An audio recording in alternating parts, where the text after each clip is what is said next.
адам былай қарау керек қой. Бұл нәрсе шынымен рас па, өтірік па деп. Өйткені бір Құранда Сүлеймен пайғамбардың оқиғасы бар ғой. Сүлеймен пайғамбарға хут-хут құс хабар алып келеді ғой. Сол кезде мындай әңгіме айтады да: "Сананзур, асодақтам күнте минал казибин" деген аят бар Құранда.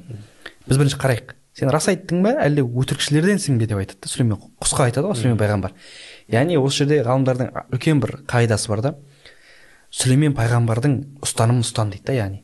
Сенде бір хабар келді, бір нәрседен көре қалдың, бұл рас па, өтірік па, мен бұған сенейін ба, сенбеймін, мен одан пайда аламын ба, пайда алмаймын ба деген сияқты адамда бір қалай айтсақ болады, сыни ойлау қабілеті болу керек та. Өкінішке орай жастарды сыни қабілеті жоқ деп айтпаймын, бірақ та әрбір нәрсенің жетегінде кетпес үшін бірінші кезекте ілім алу керек.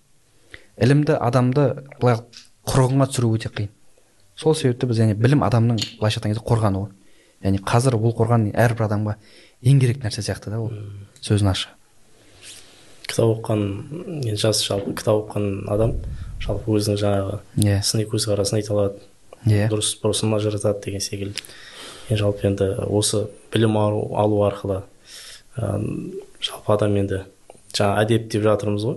Жалпы енді барлық алған ілімнің, жалпы оқығанның негізі мақсаттың барлығы осы білгенімізді жиып осы бойымызға сіңіріп, осы әдептілігімізді көрсету ғой жалпы.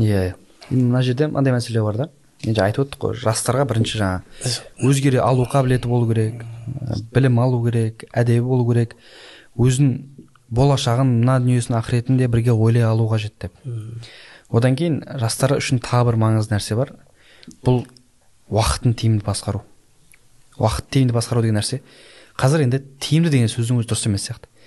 Өнімді деген сөз жақсырақ сияқты. Өнімді деген продуктивный ғой, орысша аудармасы. Ал тиімді деген эффективность. Бұл бір аз ғана уақытта пайдасын тигізетін нәрсе. Мысалы менде подкаст болады деп бір тақырып бекітілсе, мен қазір тақырыпқа дайындалып алуым мүмкін. Бұл бір тиімділік. Тиімге пайдаланып кетім, ал өнімділік деген нәрсе.